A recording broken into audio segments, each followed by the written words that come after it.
గజం కేవలం 13,500 రూపాయలకి హైదరాబాద్ కి చేరువలో మీ సొంతింటి కలను నిజం చేసుకోండి శ్రీ వాసవి ప్రాజెక్ట్స్ తో. వివరాలకు ఈ నెంబర్లకు కాల్ చేయండి. 148 లక్షల కోట్ల రూపాయల ఈక్విటీ ఇన్వెస్ట్మెంట్స్ ద్వారా కూడా వెల్త్ క్రియేషన్ అయిందంట.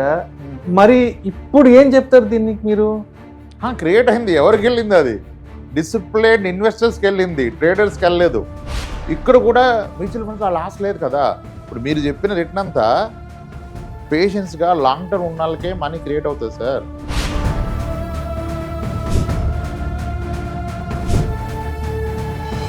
అంటే ఇప్పుడు ఈక్విటీలో కూడా లాంగ్ టర్మ్ అని చెప్తుంటారు కదా. ఒక 10 years నుండి ఒక 15 years నుండి చెప్తారు కదా. మరి ఇప్పుడు ఆ లెక్కన మరి అక్కడేం చెప్పొచ్చు అంటారు? ఇప్పుడు లాస్ట్ 1 year ఈక్విటీలో ఉన్నతనే ఆయన పోర్ట్ఫోలియో బిల్డ్ చేసుకుంటే -20లో ఉన్నాడు. మ్యూచువల్ ఫండ్లో -20 లేరు కదా, ఎవరు -4 ఉన్నారు కదా. ఇప్పుడు అప్ ట్రెండ్లో క్యాప్చర్ చేయడం కన్నా డౌన్ ట్రెండ్లో ప్రొటెక్ట్ చేయడం వల్ల వెల్త్ బిల్డ్ అవుతుంది.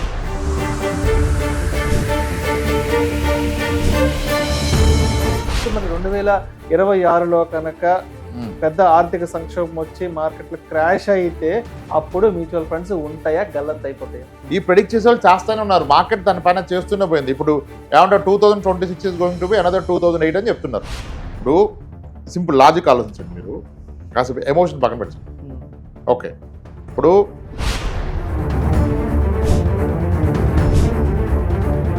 లెటర్స్ సార్, ఇప్పుడు నా పర్సనల్ మనీ ఒక 5 crores ఉందనుకోండి మ్యూచువల్ ఫండ్స్లో. రేపు మార్కెట్ క్రాష్ అయ్యి 4 కోట్లు అయితే నా లైఫ్కి ఏమైనా తేడా వస్తుందా? మీరు అమౌంటే పెట్టకుండా పడద్దని ఎందుకు ఆలోచిస్తున్నారు? మీరు ఒక డీసెంట్ అమౌంట్ పెడితే పడ్డా మీకు సొల్యూషన్ ఉంది. కానీ అదే అమౌంట్ ఇక్కడ పెట్టకుండా అక్కడ పెడితే సొల్యూషనే లేదు, మీకు బ్రతుకులేదు. మ్యూచువల్ ఫండ్లో మీకుండే loss partial loss and temporary loss. అంటే మీ 100 రూపాయలు 0 అవ్వదు, 80 రూపాయలు అవ్వచ్చు, 70 అవ్వచ్చు. కానీ ఆ 70 రూపాయలు ఎన్ని రోజులు? కొన్ని రోజులే. It's a temporary loss. డబ్బుని మీరు పెంచకపోయినా పర్లేదు, తక్కువ చూసుకోవాలి. అలా అని చెప్పి మీరు లాకర్లో పెడితే డబ్బు 500 నోట్ 500 ఉంటుంది, కానీ దాని పర్చేజ్ పవర్ అది తగ్గిపోతుంది. అది మర్చిపోతున్నారు. ఇక్కడ ఉంటేనే మీరు ఇన్ఫ్లేషన్ బీట్ చేస్తారు.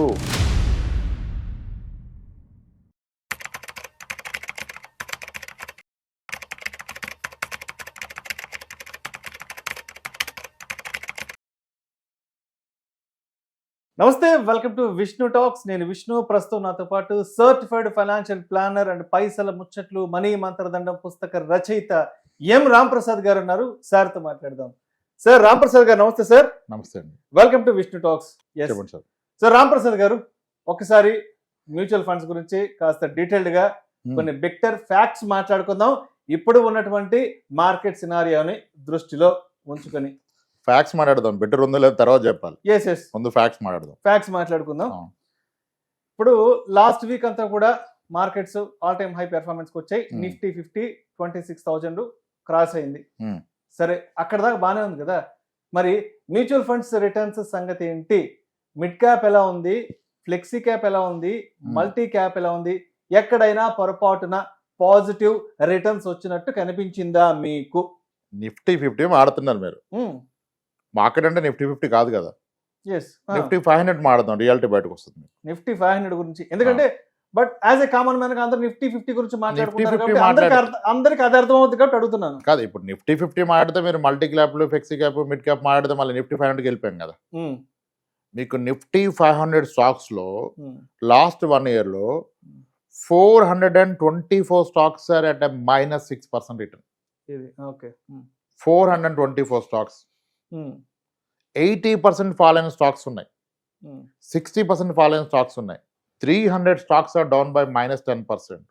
200 stocks, almost 230 stocks are down by -20. 100 stocks are down by -30.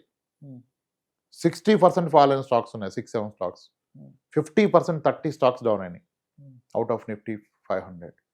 మరి మిడ్ క్యాప్లు, ఫ్లెక్సీ క్యాప్లు, మల్టీ క్యాప్లు ఎంత డౌన్ అయినాయి? వరస్ట్ పర్ఫార్మ్ మిడ్ క్యాప్ ఎంత ఇచ్చింది? బారింగ్ ది ఒక చెత్త ఫండ్ వదిలేస్తే -7, -5. ఫ్లెక్సీ క్యాప్లు ఎక్కడ ఉన్నాయి? ప్లస్ ఉన్నాయి, మైనస్ ఉన్నాయి. -3, +2 మధ్యలో ఉన్నాయి. -4, +4 మధ్యలో ఉన్నాయి. ఇప్పుడు స్టాక్స్లో ఇన్వెస్ట్ చేసిన ఎవరు ఉన్నారు -3లో? ఇప్పుడు ఏళ్ల తరబడి ఎక్స్పీరియన్స్ ఉండి ఇంకేం మాడతాం కదా. అవన్నీ ఉన్నోళ్ళు ఎవరైనా పాజిటివ్ ఉన్నారు ఈరోజు? మ్యూచువల్ ఫండ్లు ఎక్కడ ఉంది మీకు? క్యాపిటల్ ఇస్ స్టిల్ ప్రొటెక్టెడ్, -3 ఉంది. మరి 17%, 14% మల్టీ అసెట్ ఫండ్లు ఇచ్చాయి. ఇప్పుడు మ్యూచువల్ ఫండ్ అంటే మనం క్లియర్గా చెప్పాం కదా.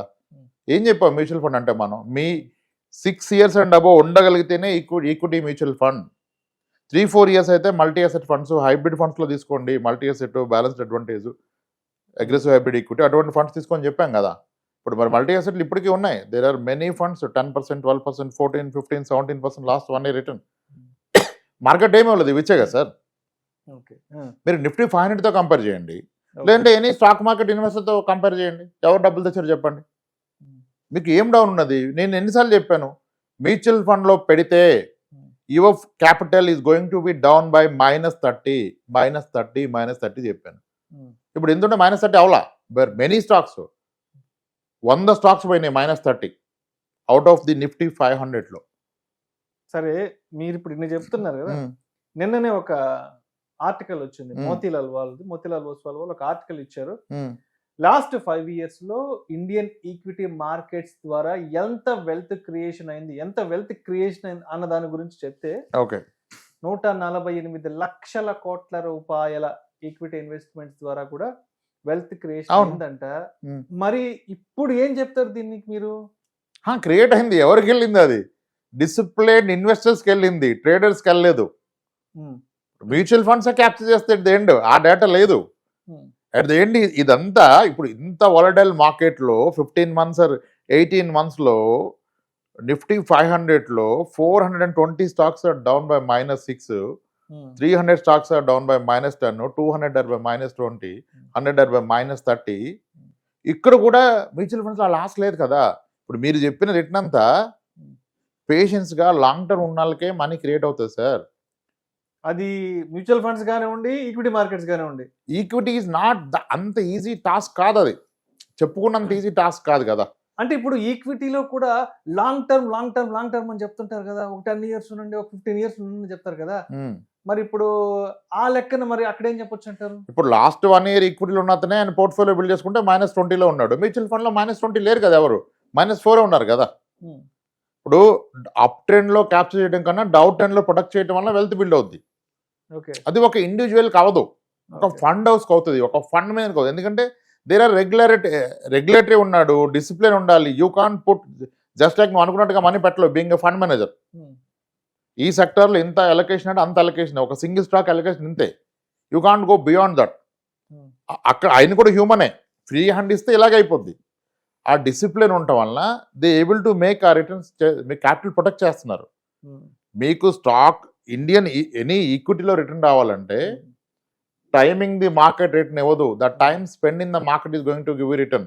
కానీ ఏమవుతుంది, మార్కెట్ పడుతున్నప్పుడు you start timing the market, moving from here to their. ఈ స్టాక్ పడిపోయింది, ఈ స్టాక్ ఇప్పుడు అంతా ఫోమోలో కొన్న స్టాక్స్ అన్ని ఇప్పుడు అలా కొన్న స్టాక్స్లో 80% పడ్డ స్టాక్స్ కూడా ఉన్నాయి. అంటే ఇదేదో అయిపోద్ది, ఈ కంపెనీలు ఇంకా మీరు కొనాలని చెప్పారు, అలా పోయినాయి. సో మ్యూచువల్ ఫండ్లో మీ బయాస్ ఉండదు కదా. సరే, ఇప్పుడు నెక్స్ట్ 2026కి సంబంధించి రీసెంట్గా రిచ్ డాడ్ పూర్ డాడ్ పుస్తక ఆథర్ ఉన్నాడు కదా, రాబర్ట్ కియోస్కి కదా. ఆయన ఈ మధ్య సోషల్ మీడియాలో చాలా ఆర్టికల్స్ రిలీజ్ చేస్తా ఉన్నారు. 2026లో మార్కెట్లు క్రాష్ కాబోతున్నాయి, మీ ఇన్వెస్ట్మెంట్స్ అంతా కూడా అతలాకుతలం కాబోతున్నాయి అంటూ చెప్తున్నాడు. All kinds of investment, all asset classes. మీరు ఎప్పుడు కూడా మ్యూచువల్ ఫండ్స్ గురించి మాట్లాడుతుంటారు, మ్యూచువల్ ఫండ్స్ ని పెద్ద ఎత్తున ప్రమోట్ చేస్తుంటారు, because this is the best investment class అంటూ కూడా చెప్తుంటారు. సో ఇప్పుడు మరి ఆయన చెప్పినట్టు మరి 2026లో కనుక పెద్ద ఆర్థిక సంక్షోభం వచ్చి మార్కెట్లు క్రాష్ అయితే అప్పుడు మ్యూచువల్ ఫండ్స్ ఉంటాయా, గల్లంత అయిపోతాయా? ఇదే రాబర్ట్ కియోసాకి 10 years ఇదే మాట చెప్తున్నాడు. 2022 క్రాష్ అని అందరూ ప్రెడిక్ట్ చేశారు, ఏమైంది? ఇప్పుడు మీరు నేను వీడియో స్టార్ట్ చేసి 5 years అయి ఉండొచ్చు, ఆల్మోస్ట్ 5 years అయిపోయింది. 5 yearsలో ఇటువంటి టాపిక్ మనం ఒక 3 సార్లు కొట్టాం. యుద్ధం మొదలని ఒకసారి కొట్టాం. 2 years బ్యాక్ ఎప్పుడో పడితే మీరు ఇట్లాగే అడిగారు, మళ్ళీ మ్యూచువల్ ఫండ్స్ గల్లంతా పడే అని అడిగారు. అప్పుడు కూడా మనం డిస్కస్ చేశాం కదా. ఈ ప్రెడిక్ట్ చేసే వాళ్ళు చేస్తూనే ఉన్నారు, మార్కెట్ దాని పైన చేస్తూనే పోయింది. ఇప్పుడు ఏమంటారు, 2026 is going to be another 2008 అని చెప్తున్నారు. ఎవడు మార్కెట్ని ప్రెడిక్ట్ చేయలేం. సరే, మార్కెటే పడ్డది అనుకోండి, let us assume 2026 is going to be crash అవడానికి కారణాలు ఏంటి, ఏముంటది రీజను? గ్లోబల్ గా పెద్ద పెద్ద వార్స్, లేదంటే ట్రంప్ వైపు నుంచి రోజుకొక అనౌన్స్మెంట్లని, అంతే కదా. అప్పుడు ఇది పడ్డది అనుకోండి, మార్కెట్ ఒక 40% క్రాష్ అయింది కదా. మ్యూచువల్ ఫండ్ ఎంత క్రాష్ అయింది?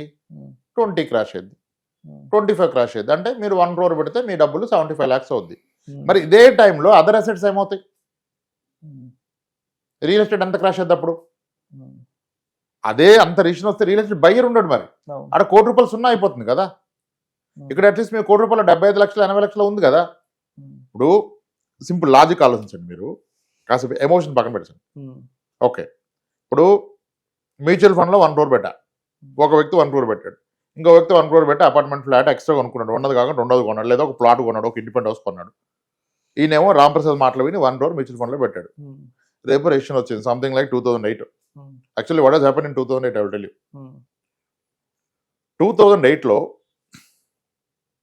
మనకి ప్రగతి నగర్, కుకట్పల్లి, నిజాంపేటలో డబుల్ బెడ్రూమ్ ఫ్లాట్ 13 లక్షలకు వచ్చేది. 12, 13, 14 లక్షల్లో మంచి ఫ్లాట్లు వచ్చాయి. 17-18 years back.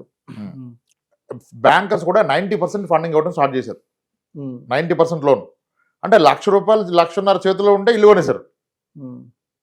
Lead banker ICICI, వాళ్ళు ఎక్కువ ఇచ్చేవాళ్ళు బ్యానర్లు కట్టి.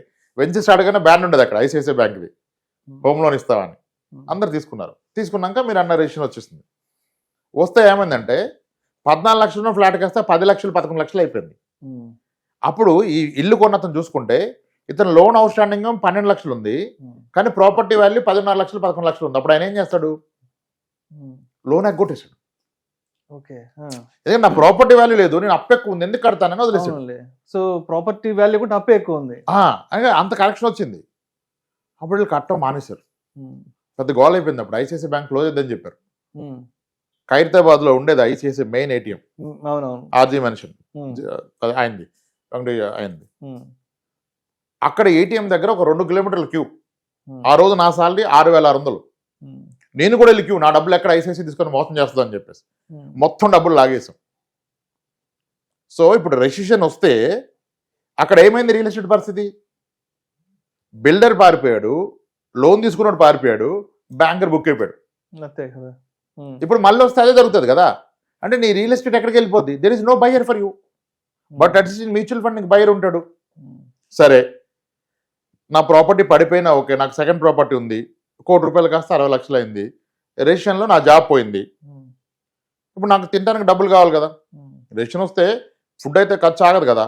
ఇప్పుడు నా ప్రాపర్టీ మీద లోన్ తీసుకోవాలంటే నాకు పే స్లిప్ లేకపోతే లోన్ ఎవడెవడు? మ్యూచువల్ ఫండ్ మీద లోన్ వస్తుంది.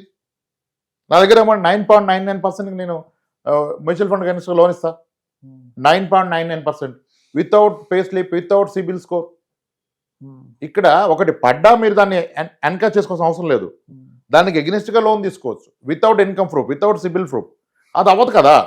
అయినా మీరు ఇప్పుడు ఇన్ని మాటలు నేను చెప్పినా ఎవరైనా అతని ఆస్తి ఒక 3 కోట్లు ఉంటే మ్యూచువల్ ఫండ్లో ₹1 కోటి పెడతారా? పెట్టడు.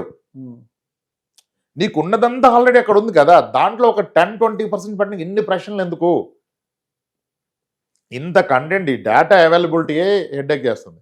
మొన్న కూడా క్లయింట్ సార్ పడద్దని నేను మొత్తం తీసేస్తాను సార్ అన్నాడు. ఆయన 1,80 లక్షలు తీసాడు ఆయన మ్యూచువల్ ఫండ్ నుంచి. ఎక్సలెంట్ సార్, మీరు చాలా గ్రేట్ అని చెప్పి ఇంకేం చెప్తాం మనం. ఆయన ఎక్కడ పెట్టాడు? తీసుకెళ్ళి బ్యాంక్లో పెట్టుకున్నాడు. ఎంత వస్తుంది? ఇప్పుడు డబ్బుని మీరు పెంచకపోయినా పర్లేదు, తక్కువ చూసుకోవాలి. అలా అని చెప్పి మీరు లాకర్లో పెడితే డబ్బు 500 నోట్ 500 ఉంటుంది, కానీ దాని పర్చేజ్ పవర్ అది తగ్గిపోతుంది. అది మర్చిపోతున్నారు. ఇక్కడ ఉంటేనే మీరు ఇన్ఫ్లేషన్ బీట్ చేస్తారు కదా. ఇప్పుడు భయపడి వెళ్ళిపోయారు. ఒక ఆయన మొన్న మాటల్లో చెప్పారు, నాకు అర్థమైపోయింది, నాకు తెలుసు సార్ అంటే, అదే సార్ తీసాను సార్, మళ్ళీ మనం మార్కెట్ బాగున్నప్పుడు పెడదాం సార్ అంటే, మార్కెట్ ఎప్పుడు బాగుంటుంది నాకు తెలుసు సార్ అని చెప్పారు. ఎవరికి తెలుసు? అదే మార్కెట్ బాగుంటుందని, గోల్డ్ సిల్వర్ ర్యాలీ ఉంటుంది, ఈక్విటీ ఉంటుంది అంటే, నాకు ఉన్నాయన్నీ ఊడ్చేసి దాంట్లో పెట్టుకున్నాను కదా లాస్ట్ 2 years కదా. ఈ చెప్పేవాళ్ళు చెప్తానే ఉంటారు, అందరూ చెప్తారు. 2022లో ఫండ్ మేనేజర్లు కూడా చెప్పారు, చాలా కాషియస్గా ఉండండి, కేర్ఫుల్గా హ్యాండిల్ చేయండి క్లయింట్స్ని, 1 year టఫ్ ఉంటుంది అన్నారు. ఎక్కడుంది? సో ఇక్కడ స్టాక్ మార్కెట్లో అందరు స్టూడెంట్సే సార్, డిక్టేట్ చేయలేము మనం. సో టైం స్పెండ్ ఎంత లాంగ్ టర్మ్ ఉంటే అంత బెటర్ రిటర్న్ వస్తుంది. ఇటువంటి బ్యాడ్ ఫేజ్లు వస్తాయి, అంతేగాని క్రాష్ అని ఆయన ఎవరు చెప్పడానికి. చాలామంది చెప్తారు, ఏముంది ఏదో ఒకటి చెప్పాలి కానీ చెప్తున్నారు. అంత ఈజీ కాదు. చాలాసార్లు ప్రెడిక్షన్స్ రాంగ్ వెళ్ళినాయి. అది రైట్ అయితే కూడా పోయేదేముంది. ఇప్పుడు లెటర్ చేశారు, ఇప్పుడు నా పర్సనల్ మనీ ఒక 5 crores ఉంది అనుకోండి మ్యూచువల్ ఫండ్స్లో. రేపు మార్కెట్ క్రాష్ అయ్యి 4 కోట్లు అయితే నా లైఫ్కి ఏమైనా తేడా వస్తుందా? పెరిగి 6 కోట్లు అయితే ఏమైనా తేడా వస్తుందా? ఆల్ ఐ నీడ్ నా లైవ్లీహుడ్కి 1,00,000 పర్ మంతే కదా, అది ఎప్పుడైనా తీసుకోవచ్చు కదా ఎంతున్నా. How does it matter? మీరు అమౌంటే పెట్టకుండా పడద్దని ఎందుకు ఆలోచిస్తున్నారు? మీరు ఒక డీసెంట్ అమౌంట్ పెడితే పడ్డా మీకు సొల్యూషన్ ఉంది, కానీ అదే అమౌంట్ ఇక్కడ పెట్టకుండా అక్కడ పెడితే సొల్యూషనే లేదు, మీకు బ్రతుకులేదు, ఆ రోజు తిండి లేదు మీకు. సో ఆ పాయింట్ మర్చిపోయి మార్కెట్ని ఎందుకు రీసెర్చ్, మనం మార్కెట్ రీసెర్చ్ చేయలేమనే మనం ఒక ఫండ్ మేనేజర్కి ఇచ్చాం. మళ్ళీ ఇంకెందుకు మార్కెట్ రీసెర్చ్? అనలిస్టులు ఇప్పుడు ఆయన ఎవరో ప్రెడిక్ట్ చేస్తారు పడుద్దని, వీళ్ళంతా ఉన్నారు, కొన్ని బ్యాచ్లు ఉన్నారు, అంటే చాలా పెద్దవాళ్ళే, అలా చేస్తూ పోతారు. ఇంకొకసారి చేసినాక దాన్నే కంటిన్యూ చేసుకుంటే ఇయర్ కాకపోతే నెక్స్ట్ ఇయర్ కాకపోతే నెక్స్ట్ పడుతుంది. పడదని ఎవరన్నారు? 26 మిస్ అయితే 27 లేకపోతే 29, 30, 31 ఎప్పుడోసారి పడుతుంది. కానీ లెగుస్తుందిగా, పడిపోదు కదా. దట్స్ వాట్ నేను చెప్పదలుచుకుంది ఏంటంటే, రిస్క్ మ్యూచువల్ ఫండ్లో రిస్క్ లేదు, ఓన్లీ వాలటైలిటీ ఉంటుంది. రిస్క్ అంటే ఏంటి? పోతే రాకపోతే అది రిస్క్. ఇప్పుడు కబ్జా అయితే రిస్క్, ఫ్రాడ్ అయితే రిస్క్, డబుల్ రిజిస్ట్రేషన్ అయితే రిస్క్, నువ్వు కొన్న గోల్డ్ గిల్ట్ అయితే రిస్క్. కానీ మ్యూచువల్ ఫండ్లో ఏముంటుంది? మ్యూచువల్ ఫండ్లో రిస్క్ ఉండదు, వాలటైలిటీ ఉంటుంది. What is volatility? మ్యూచువల్ ఫండ్లో మీకు ఉండే loss partial loss and temporary loss. అంటే మీ 100 రూపాయలు సున్నా అవ్వదు, 80 రూపాయలు అవ్వచ్చు, 70 అవ్వచ్చు, కానీ ఆ 70 రూపాయలు ఎన్ని రోజులు? కొన్ని రోజులే. It's a temporary loss. కొద్ది కాలంలో మళ్ళీ రికవరీ వెనక్కి వస్తుంది, కానీ వేరే దగ్గర లాస్ అయితే లాసే కదా. ఇప్పుడు నా ఫ్రెండ్ డబ్బులు ఇచ్చి ఎగ్గొట్టాడు ఇంకంతే, అది రాదు, అది లాస్. ఇక్కడ మ్యూచువల్ ఫండ్ డబ్బు పోయిందంటే డబ్బు పోలే, డబ్బు తగ్గింది, మళ్ళీ పెరుగుతుంది, దానికి మీరు టైం ఇవ్వాలి. Okay, that's it. సో ఏదైనా సరే మార్కెట్ పడ్డప్పుడు ప్యానిక్ అయిపోకుండా, రిడెంప్షన్లు కొట్టకుండా మనం కొంత సమయాన్ని మాత్రం తప్పకుండా వెచ్చించాలి అంటారు. అంతే, మీరు ఎంట్రీ ఎగ్జిట్ తీసుకుంటే యూ లూజ్. ఎంట్రీ ఎగ్జిట్ తీసుకుంటే ఎగ్జాక్ట్లీ. సో ఇక్కడ స్పెక్యులేషన్ అడగకూడదు, స్పెక్యులేట్ చేయకూడదు ప్రోడక్ట్ని. ఇప్పుడు మీరు ఒక ఫండ్ పెట్టారు, ఒక ఫ్లెక్సీ క్యాప్ ఫండ్ పెట్టారు, ఒక మిడ్ క్యాప్ ఫండ్ పెట్టారు. For you it is a fund, కానీ ఫండ్ మేనేజర్కి that is a bunch of stocks. ఒక 60 స్టాక్స్, 70 స్టాక్స్, డిఫరెంట్ సెక్టార్స్. అదే టైంలో మారుస్తుంటాడు, మీరు మార్చట్లేదు కదా, ఆయన స్టాక్స్ మారుస్తున్నాడు, వాటి వెయిటేజ్ మారుస్తున్నాడు. ఇంక ప్రాబ్లం అక్కడది. చర్న్ అవుతుంది అంటే ఫండ్ లెవెల్ చర్న్ అవుతుంది. ఆ చర్న్కి మీరు short term long term gains కట్టట్లా, ఫండ్ మేనేజర్ కూడా కట్టడు. That's a big gain out of through mutual fund. అదే మీరు స్టాక్స్ పెడితే మీరు అమ్మినా కొన్నా ఈ ట్యాక్స్ అన్ని కట్టాలి, బ్రోకరేజ్ కట్టాలి. ఇక్కడ ఏం కట్టట్లేదు. మీరు పెట్టింది 1000 రూపాయలు, 5,000 రూపాయలు పెట్టారు లంసం, 5,000కి 60 స్టాక్స్, 60 స్టాక్ని ఆయన 2 సార్లు చర్న్ చేసాడు. ఎవ్రీ మంత్ వెయిటేజ్ చర్న్ చేస్తున్నాడు అట్ నో కాస్ట్ ఆర్ లో కాస్ట్. రైట్. ఇప్పుడు మీరు పోర్ట్ఫోలియో రీబ్యాలెన్సింగ్ అండ్ చర్నింగ్ గురించి చెప్పారు కదా.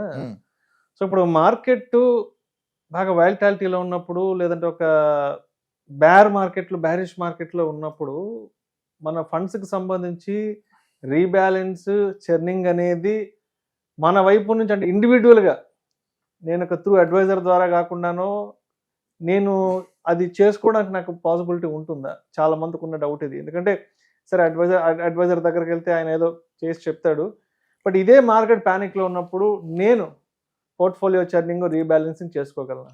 ప్యానిక్ ఉన్నప్పుడు చేసిన అవసరం లేదు సార్. మార్కెట్ ఎనీవే ప్యానిక్, ఆడికి పారిపోలేరు కదా.